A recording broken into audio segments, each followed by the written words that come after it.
Bonjour à toutes et à tous. Allez, on attaque aujourd'hui une question que vous connaissez par cœur, mais qui est hyper importante pour le brevet. Est-ce que l'habit fait vraiment le moine? C'est une question clé qui nous parle des apparences, du jugement et surtout de la façon dont la littérature s'en sert pour critiquer la société. Cette question, ça va être notre fil conducteur. On va s'en servir pour réfléchir à cette tendance qu'on a tous, un peu, à juger sur les apparences, sur les clichés, les stéréotypes.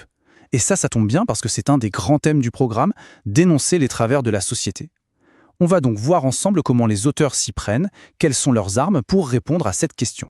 Et attention, c'est pas une question qui date d'hier. Ça fait des siècles, vraiment, que les écrivains utilisent les mots un peu comme des scalpels pour aller voir ce qui se cache derrière les apparences pour montrer le fossé entre ce qu'on voit et ce qui est réel. Alors c'est parti, explorons un peu leur technique. Allez, on remonte le temps. Premier arrêt, la Rome antique. On va découvrir une première arme littéraire, l'épigramme. Alors l'épigramme, c'est l'art de la petite phrase qui tue, de l'attaque courte et qui fait mal. Et vous allez voir, la technique a beau avoir 2000 ans, elle est toujours aussi efficace aujourd'hui. L'épigramme, c'était un peu l'arme secrète des poètes romains pour critiquer. Le principe est super simple, mais redoutable. Imaginez, on pose une petite situation en quelques mots, l'air de rien, et puis, bam, le dernier mot, la dernière phrase, ce qu'on appelle la pointe ou la chute, vient tout faire basculer et révéler une vérité qui dérange. C'est souvent très, très piquant. Prenons un exemple concret de Martial. Regardez bien. Thaïs a les dents noires, Lécania blanche comme neige. Bon, là, on a une opposition classique, noir, blanc, moche, beau. On se dit ok, et alors? Et là, la chute. Pourquoi? Celle-là a gardé ses dents, celle-ci les a achetées. C'est génial, non? En une phrase, il démolit l'apparence. La beauté de Lécania, eh bien, elle est fake. Elle est achetée. L'apparence est 100% trompeuse. Ça vous rappelle quelque chose, non? Eh oui, une punchline de rap comme celle de REDK ici, ça fonctionne exactement pareil qu'une épigramme d'il y a 2000 ans. C'est court, c'est direct, ça claque, et ça utilise une comparaison choc pour faire réfléchir. La preuve que l'art de la pique bien placé, eh bien ça ne se démode jamais. Donc, si on résume, le lien est super clair. Qu'on l'écrive sur un papyrus à Rome ou qu'on l'entende dans un son aujourd'hui, la recette est la même. Un format très court, une fin qui frappe fort, et toujours le même but, nous faire réfléchir et nous montrer ce qu'il y a derrière le vernis des apparences. Allez, on fait un bond dans le temps. Direction le XVIIIe siècle, le fameux siècle des Lumières. Là, des auteurs comme Fontenelle ou Voltaire vont dégainer une autre arme, super efficace contre les préjugés et la bêtise, la satire. Le principe de la satire, c'est simple, critiquer, mais en se moquant. Et pour ça, ils utilisent souvent une technique cousine qu'on adore, l'ironie. Il faut bien comprendre le but des philosophes des Lumières.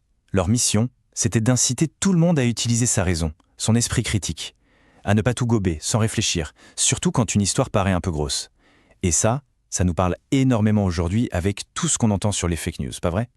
Et pour illustrer ça, Fontenelle raconte une histoire vraie qui est juste géniale. Écoutez bien.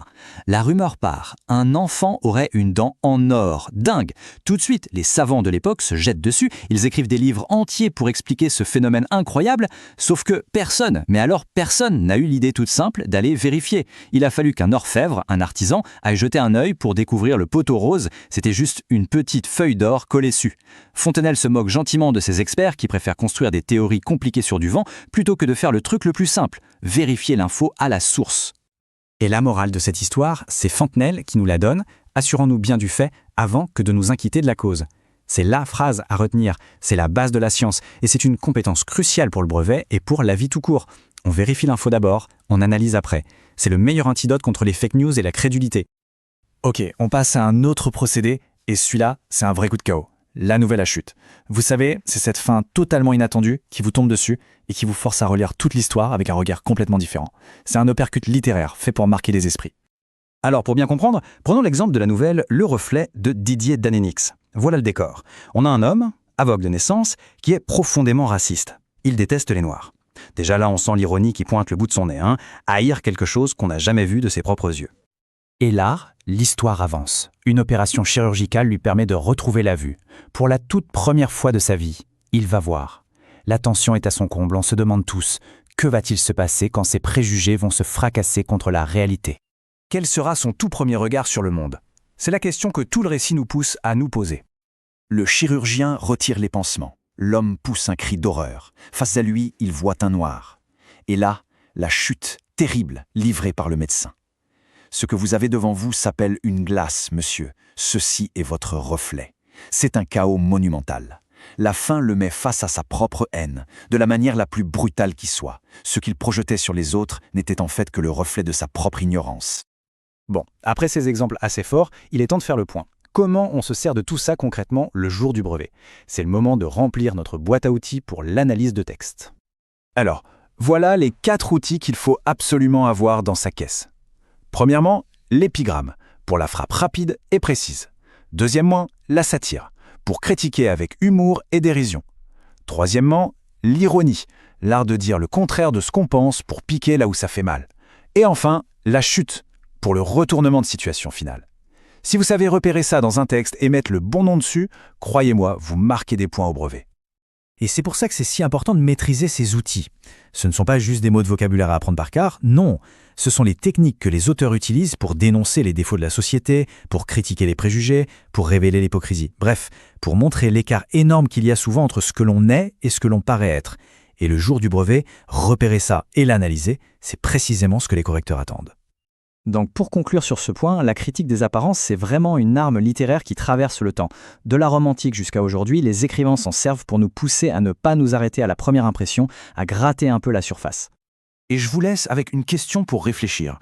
Aujourd'hui, dans notre monde, avec les réseaux sociaux, avec tout ce qu'on voit, qu'est-ce qui mériterait une bonne punchline bien placée? Quelle situation, quelle injustice mériterait une satire ou une histoire avec une chute qui remet le pendule à l'heure?